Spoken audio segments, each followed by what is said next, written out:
Sebelum kajian saya mulai sesuai judul di atas, maka izinkanlah saya menyampaikan rasa syukur karena dari beberapa tulisan saya sudah mulai ada tanggapan, dan ini akan menjadi diskursus wacana yang baik untuk membuktikan klaim nasab Nabi oleh Ba'alawi yang secara masif terjadi di Nusantara ini. Artinya, pembuktian terbalik bisa dilakukan Ba'alawi, baik dari sisi kesesuaian genetika dengan keluarga besar Ahlil Bait di banyak negara. Silakan tes DNA di Nakobah yang menerapkan tes DNA sebagai salah satu pembuktian nasab, misalnya Nakobah Yordan. Pengakuan syahadah nasab dari Nakobah internasional sesuai asal leluhurnya, yaitu Yaman dan Irak asal dari Sayyid Ahmad bin Isa yang diklaim hijrah ke Hadramaut. Dan untuk semua dinamika tanggapan terhadap tulisan saya, akan saya persingkat komentar saya sebagai berikut. Terkait tes DNA, terkait sanggahan dari kitab, terkait makam Sayyid Ahmad bin Isa, terkait tes DNA. 1. Secara logis, disepakati semakin dekat kekerabatan maka susunan DNA-nya akan semakin identik. Demikian juga, semakin jauh kekerabatan, maka akan semakin jauh pula susunan DNA-nya. Artinya, suatu hal yang sangat luar biasa mencoba memaksakan susunan Y-DNA haplogrup G, Ba'alawi agar bisa menjadi keturunan haplogrup J, Bani Hashim.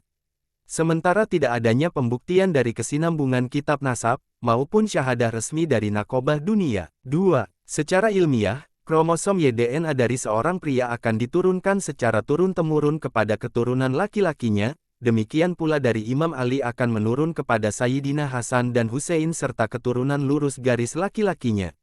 Dan beberapa sampel sudah teruji dari kabilah-kabilah pecahan baik dari Al-Hasani, misal dari garis Toba-Tobai, Ar-Rasi, Al-Ajlani, Al-Musawi, dari Sayyid Musa Al-Jun, Al-Aun, Al-Anggawi, dan lain-lain. Dan ini menyebar di banyak negara. Juga dari keturunan Al-Husain, misal, Al-Musawi, dari Sayyid Musa Al-Katzim Asakov Al-Musawi, Al-Jafari Al-Isyaki, Araji, hingga ada orang Spanyol bernama Gemes Reynoso yang tes DNA pun terdeteksi sebagai Al-Husaini, disinyalir banyak sekali keturunan Arab atau Yahudi yang tertinggal di Spanyol dan berpindah agama pasca peristiwa Inkuisisi di abad 14 Masehi. Artinya begitu banyak sampel yang sudah teruji, ini baru di Family Tree DNA, belum di lembaga lainnya, termasuk di beberapa Nakobah Saadatul Asrof sendiri yang melakukan tes DNA sebagai syarat isbatnya. 3. Orang boleh berasumsi apa saja, sekaligus mencoba beralibi dengan analisa yang dibuat ilmiah. Tetapi ingat, dalam jagat disiplin keilmuan tertentu, ada persatuan ilmuwan yang punya organisasi dan tentu saja punya kode etik dan parameter keilmuan masing-masing. Dari ilmu dirgantara, kedokteran, teknik sipil, hingga ilmu welding atau pengelasan. Juga demikian dengan ilmiah genetika yang memiliki ISOGG International Society of Genetic Genealogy, di mana dalam kajian-kajian dan jurnal ilmiah hasil penelitiannya sudah masyhur bahwa keluarga HASHEMITE, Bani Hashim, seterpetakan berbeda dengan Ba'alawi. Hal ini sudah menjadi rahasia umum di dunia Arab sana, bahwa ada beberapa kabilah yang mengaku Ahlil Bait ternyata bukan saja tidak memiliki isbat dari Nakobah berdasarkan pengakuan sepihak mereka selama ini, namun sudah terindikasi gagal total secara ilmiah.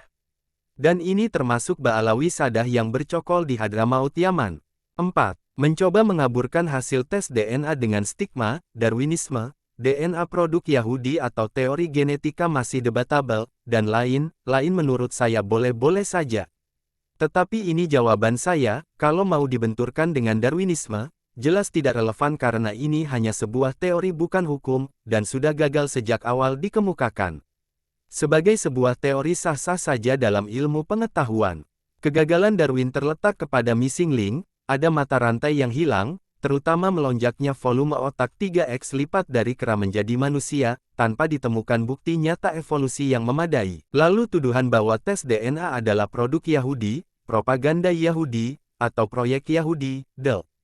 Maka bisa saya jawab, urusan apa ilmu pengetahuan dengan penemunya?